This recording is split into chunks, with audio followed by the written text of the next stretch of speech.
Hello everyone, ICT virtual classes में आपका बहुत बहुत स्वागत है। तो जैसा कि आप जानते हैं, हम पढ़ रहे थे साउंड और उस पर कर रहे थे कुछ क्वेश्चंस। तो पहला क्वेश्चन हमारे सामने है, identify the part which vibrate to produce sound in the following instrument. यानी कि कंपन करने वाला इनमें कौन सा ऐसी चीज होती है जो हमारे पास यहाँ पे वाद्य यंत्र दे रखे हैं, यानी कि वाद्य यंत्र भी नहीं बोलेंगे, जो हमारे पास एक ध्वनि यंत्र है। ठीक है, तो जैसे ढोलक है, तो ढोलक में हम क्या करेंगे, ढोलक को मारने पर आवाज आती है ना। ढोलक को अगर हम मारेंगे या तबले को हम मारेंगे तो आवाज आएगी। तो बेसिकली आवाज किसके कारण आती है, जब इस पे मेम्ब्रेन को हम बीट करते हैं, यानी कि यहाँ पर जो वाइब्रेटिंग थिंग है या वाइब्रेशन जो दे रहा है वो दे रहा है मेम्ब्रेन, यानी कि मेम्ब्रेन यहाँ से कंपन को उत्पन्न करेगा। सितार की बात करेंगे तो सितार में कंपन आती है उसकी तार खींच के, क्या खींच के, तार को खींच के, यानी कि यहाँ पर वायर होता है, वायर बोलो या स्ट्रिंग्स बोलो, तो इट्स मच बेटर स्ट्रिंग्स बोलेंगे। तो यहाँ पर स्ट्रिंग्स को हम क्या करेंगे, प्लग करेंगे। स्ट्रिंग को प्लग करके क्या होता है, ध्वनि उत्पन्न होती है। और फ्लूट में यहाँ में होता है एयर कॉलम। क्या होता है बांसुरी में, एयर कॉलम। आपने देखा होगा कुछ बांसुरी होती है, बांसुरी में हल्के हल्के छोटे छोटे छेद बनाए जाते हैं, तो ये एयर कॉलम होता है। और इन कॉलम वाइब्रेशन के कारण यहाँ पर क्या आती है, ध्वनि उत्पन्न होती है, साउंड प्रोड्यूस होता है। तो चलिए जल्दी से नोट करेंगे एंड देन फिर अगला क्वेश्चन बढ़ते हैं।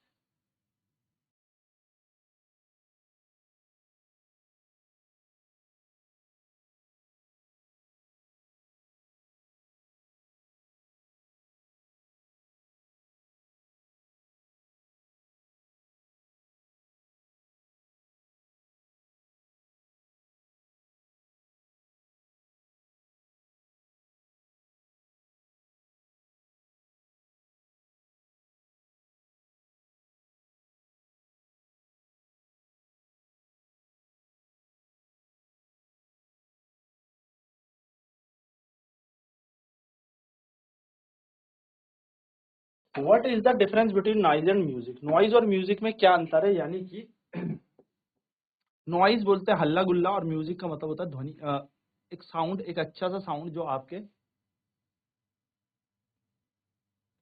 जो बेसिकली आपको बहुत पसंद है, जो सुनते हो, आप गाने सुनते हो, है ना, तो उसको म्यूजिक कहते हैं हम लोग, है ना। तो कह सकते हैं कि जो नॉइज होती है जिसको हम हल्ला कहते हैं, या म्यूजिक जिसको हम मधुर ध्वनि कहेंगे, इन दोनों के बीच क्या फर्क पड़ता है। तो इन दोनों के बीच फर्क यही है कि नॉइज जो है वो एक अनप्लीजेंट साउंड है, अनवांटेड साउंड है, अनचाहा, ऐसी ध्वनि है जो अनप्लीजेंट है, जो बिल्कुल भी अच्छी नहीं है, हमारे कानों में चुभती है। जो अनवांटेड है, जो बिल्कुल भी, मतलब आप ऐसे समझ सकते हो, अनचाही, मुझे चाहिए ही नहीं ऐसी ध्वनि, बहुत कानों में चुभ रही है मेरे।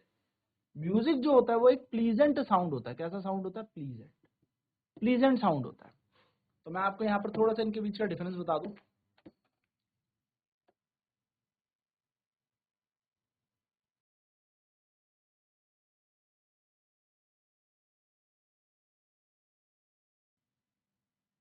डिफरेंस ये है हमारे पास कि जैसे जो नॉइज हमारे पास है, जिसको हम हल्ला कह रहे हैं, वो बिल्कुल भी हमारे कानों को पसंद नहीं है, अच्छी नहीं लग रही है, बिल्कुल, है ना।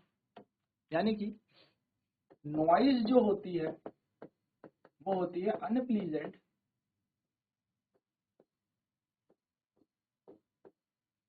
Sound, unpleasant sound, unwanted sound.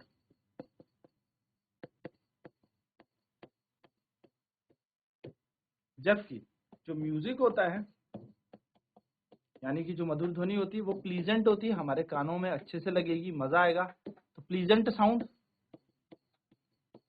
That we enjoy, जिसको हमें इंजॉय करने में मजा आता है, तो इसको बोलते हैं नॉइज और म्यूजिक।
यहाँ पे अब नेक्स्ट क्वेश्चन है, list some noise pollution in our surrounding. हमारे आसपास में कुछ कुछ जगह पर या कहाँ कहाँ पर ध्वनि प्रदूषण हो सकता है वो हमें क्या करना है बताना।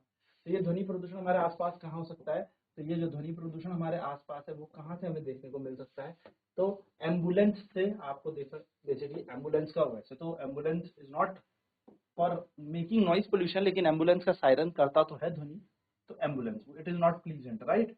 तो ambulance siren, police siren, police की जो गाड़ियों का सायरन होता है ना। एयरक्राफ्ट, अगर बहुत तेजी से आप देखोगे जेट प्लेन देखेंगे, एयरक्राफ्ट देखेंगे तो ये हल्ला करता है। या इंडस्ट्रीज, कंस्ट्रक्शन कहीं पर हो रही हो, इंडस्ट्रीज में हो रहा हो, हमारे आसपास कहीं पर कुछ कंस्ट्रक्शन, कोई ब्रिज बन रहा हो, कोई पुल बन रहा हो, कोई कंस्ट्रक्शन हो रही हो, तो ये सारे क्या करते हैं, ध्वनि प्रदूषण करते हैं। चलिए फटाफट से ये पॉइंट भी नोट कर लेते हैं।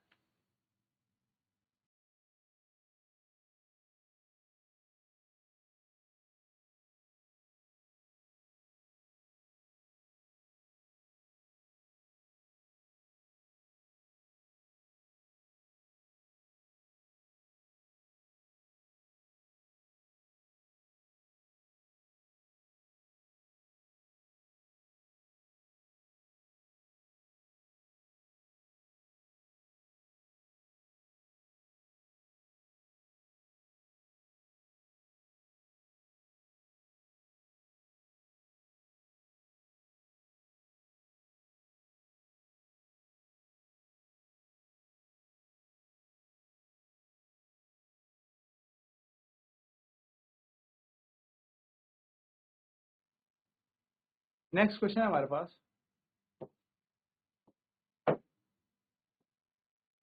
Explain in what way noise pollution is harmful to human. बताओ एक्सप्लेन इन व्हाट वे, किस तरीके से जो नॉइज पॉल्यूशन है यानी कि जो ध्वनि प्रदूषण है ये ह्यूमंस यानी कि हम लोगों के लिए हानिकारक है।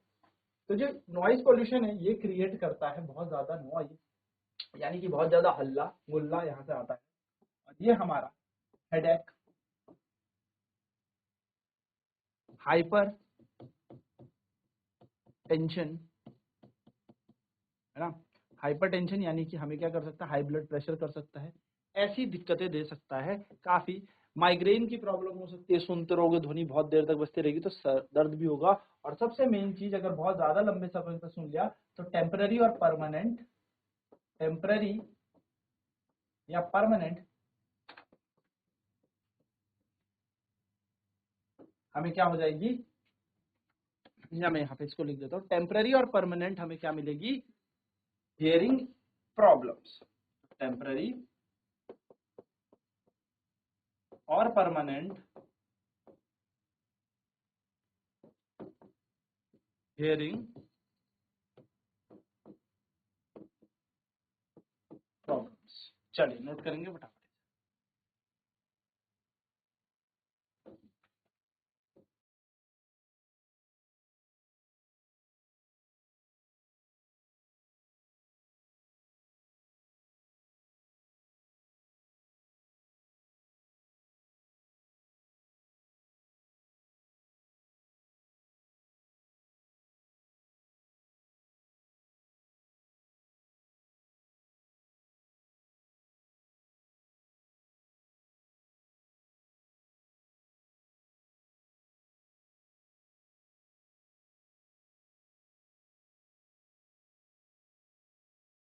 चलिए नेक्स्ट क्वेश्चन है,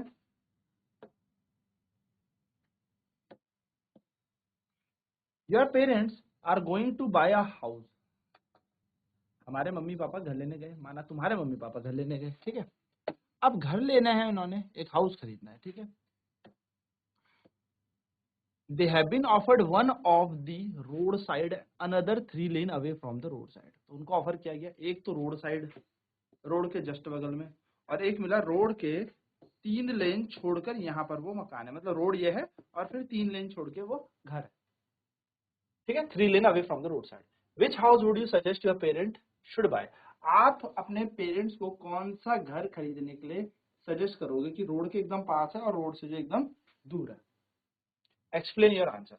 तो हम सजेस्ट करेंगे सबसे दूर वाला घर, क्योंकि रोड के पास बड़े बड़े हैवी गाड़ी चलती हैं, बहुत सारा ट्रैफिक होता है, बहुत हैवी व्हीकल्स यहाँ पर चलते हैं, हैवी व्हीकल्स में साउंड प्रोड्यूस होता है, कई बार हैवी व्हीकल से हॉर्न यहाँ पर प्रोड्यूस होगा जो क्या करेगा, नॉइज पोल्यूशन करेगा। क्या करेगा, नॉइज पोल्यूशन, ध्वनि प्रदूषण करेगा, और जिससे हमें क्या करेंगे, इससे हमारे हेडेक या हमारे सिर में दर्द या ऐसी कोई प्रॉब्लम्स भी होगी, और हम क्या करेंगे, घर सबसे दूर वाला लेके फायदा ये होगा कि इसमें नॉइज पोल्यूशन भी कम होगा, इसमें ट्रैफिक भी बहुत कम होगा, मतलब इतनी आवाज भी नहीं आएंगी, जिससे कि हम लोगों को नॉइज पोल्यूशन से दूर रखेंगे और हम आराम से यहाँ पर क्या कर सकते हैं, सर्वाइव कर सकते हैं।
Next question, sketch larynx and explain its function in your own words. आपको क्या बनाना है, लार्निक्स का स्ट्रक्चर बनाना है और उसकी आपको क्या लिखनी है, फंक्शन लिखना है कि किस तरीके से वो कार्य करता है। तो लार्निक्स मैं आपको दिखाता हूँ कैसे होती है लार्निक्स।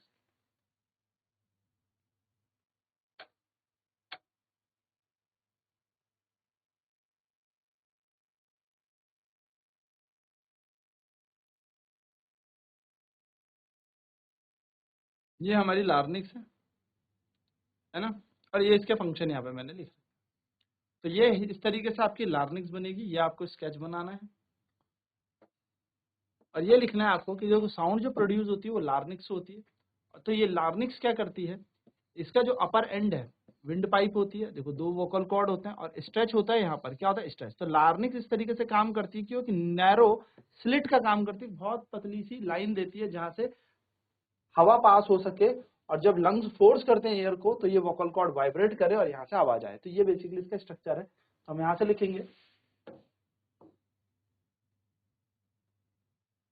जिसको द वॉइस बॉक्स होता है या लार्निक्स होता है, ये क्या करता है, ये इस तरीके से काम करता है कि एक छोटा सा गैप दे देता है जिससे लंग्स वाइब्रेट करेंगे, और लंग्स वाइब्रेट करेंगे तो ध्वनि उत्पन्न होगी, यानी कि फेफड़ों के द्वारा जो हवा पास होगी उससे ध्वनि उत्पन्न होगी। चलिए फटाफट से इसको नोट कर ले, लार्निक्स इस तरीके से बनेगी।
तो इस तरीके से हमारी लार्निक्स काम करती है बेसिकली। ये हमने स्ट्रक्चर भी उसका देख लिया। नेक्स्ट क्वेश्चन की तरफ बढ़ते हैं। ठीक है, नेक्स्ट क्वेश्चन क्या कह रहा है हमारा,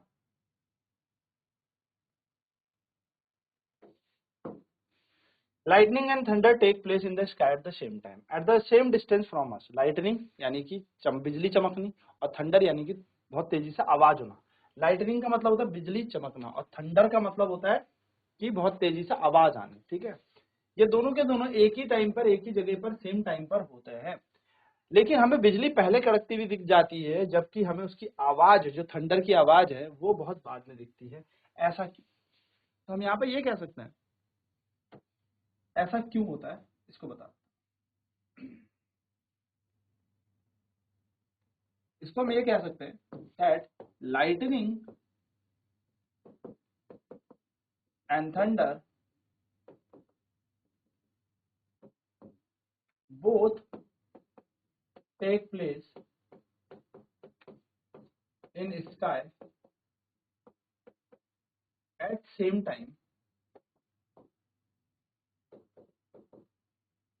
ठीक है, but at same time, but we see lightning earlier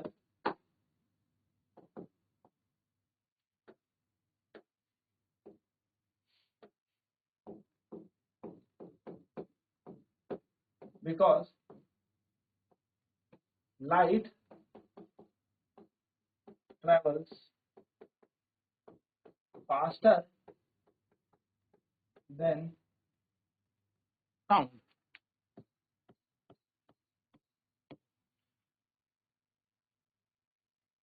बिजली और कह सकते हो थंडर यानी कि तेज आवाज आनी, ये दोनों की दोनों चीजें एक ही जगह पे, एक ही स्थान में होते हैं, बहुत ऊपर। लेकिन वहां से हमें लाइटनिंग पहले दिख जाती है और आवाज हमें बाद में क्यों आती है? वो इसलिए क्योंकि जो लाइटनिंग होती है, वो उसमें लाइट जो होती है वो करती है तेज, उसकी चाल है तेज, वो बहुत तेजी से चलती है। तो लाइट की चाल सबसे ज्यादा तेज है, जिसके कारण लाइट हमें सबसे पहले दिखाई देगी। वहीं पर अगर मैं ध्वनि की बात करूं, क्योंकि थंडर यानी कि जो बहुत तेजी से आवाज आती है बिजली कड़कने की या बिजली की, वो जो आवाज है वो आवाज है ध्वनि, और ध्वनि चलती है थोड़ा स्लो, यानी कि साउंड की स्पीड थोड़ी हल्की होती है, जिसके कारण हमें साउंड जो है वो बहुत देर में सुनाई देता है, जबकि लाइटनिंग पहले है। तो हम कह सकते हैं लाइटनिंग यानी कि बिजली हमें पहले दिखती है,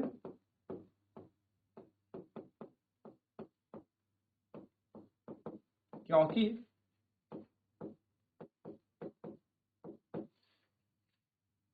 बिजली मतलब क्या हो गया यहाँ पे, लाइटनिंग, लाइटनिंग मतलब बिजली, बिजली यानी कि प्रकाश, क्योंकि प्रकाश की चाल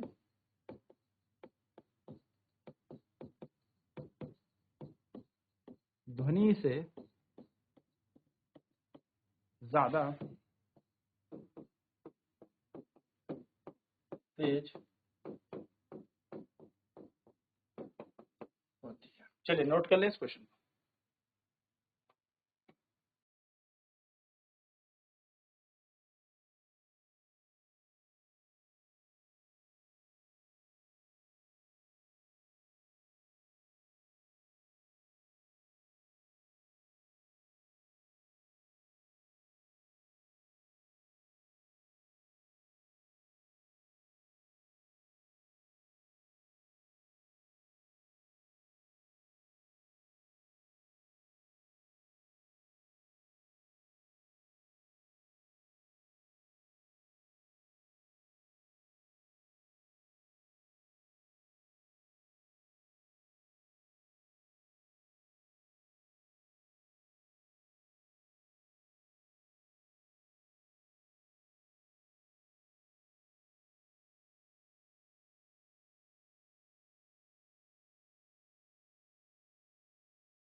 तो ये क्वेश्चन भी हमारा हो गया। तो ये बात ध्यान में रखिएगा। तो बाकी ये आपकी एक्टिविटी और प्रोजेक्ट के बेसिस में ये पूरी की पूरी थ्योरी है। यहाँ पर एक, यहाँ पर देखिए छोटी सी बात बता रखी, एक गोलकोंडा फोर्ट है हैदराबाद में। ठीक, सबसे ज्यादा मैग्निफिकेशन यानी बहुत मैग्निफिसेंट है, बहुत ज्यादा पुराना भी है और बहुत ज्यादा फेमस भी है। मैग्निफिसेंट मतलब पुराना और फेमस, फेमस बोलते हैं बेसिकली, बहुत फेमस है। It is famous for engineering and architectural Marvels. यहाँ पर क्या है, इंजीनियरिंग और आर्किटेक्चरल मार्वल्स, यानी कि बहुत तरीके से यहाँ पर चीजों को बनाया गया है, डिजाइन किया गया है। तो एक मार्वल इसका है वाटर सप्लाई सिस्टम, यानी कि एक तरीका है यहाँ पर वाटर सप्लाई सिस्टम कि उस जमाने में किस तरीके से पानी की सप्लाई ये लोग करते थे, ठीक है। But perhaps more astonishing is a dome near the entrance of the fort. और सबसे ज्यादा एस्टोनिशिंग यानी कि अचंबा देने वाला क्या है, वो है कि एक डोम है, डोम बोलते हैं हम एक ऐसे गुंबद को, ठीक है, डोम शेप्ड। सो डोम शेप्ड हमारे पास क्या है, यहाँ पर एंट्रेंस है फोर्ट के अंदर। जब आप इस किले के अंदर जाएंगे तो आपको क्या दिखेगा, एक डोम शेप दिखेगा, ठीक है। तो यहाँ पर डोम का मतलब समझ लीजिएगा, इसको हम बोलते हैं एक गुंबद, गुंबद।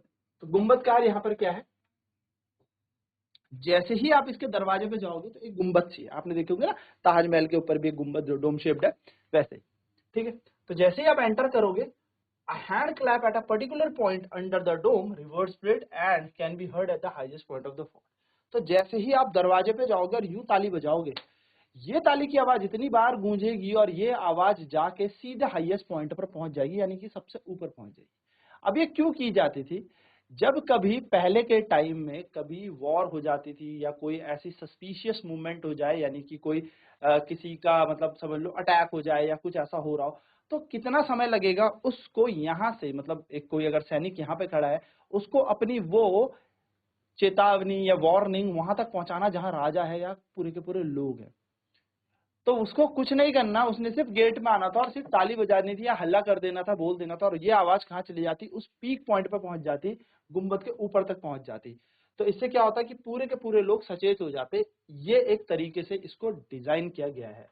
सो यहाँ पे यही कहा है कि it can be heard at the highest point of the fort, यानी कि ये किले के सबसे ऊपर बिंदु पे, यानी कि बहुत किलोमीटर ऊपर तक भी आपकी आवाज पहुंच जाती। ये कब किया जाता था, ये डिवाइस इस तरीके से किया कि एक वार्निंग सिस्टम का काम करता था कि अगर कोई गार्ड कुछ भी ऐसी सस्पिशियस मूवमेंट देख लेता है, कोई अटैक हो रहा है या कोई ऐसा सस्पिशियस मूवमेंट देखता है, तो वो क्लैप कर देता था एक पर्टिकुलर पॉइंट पे डोम पे, और पूरी की पूरी आर्मी जो भी थी वो एकदम से क्या हो जाती थी, अलर्ट हो जाती थी, और डायरेक्ट क्या करती थी, डेंजर या एनिमी की तरफ अप्रोच कर लेती थी कि कोई हमारे पास क्या आ चुका है, दुश्मन आ चुका है, उसके लिए तैयार हो जाओ, अटैक के लिए तैयार हो जाओ। तो एक छोटी सी ताली जो कहाँ बज रही है, गेट पे, उसकी आवाज किलोमीटर ऊपर तक पहुंच जा रही है। ऐसी प्रॉपर्टी से बना है हमारा गोलकोंडा फोर्ट।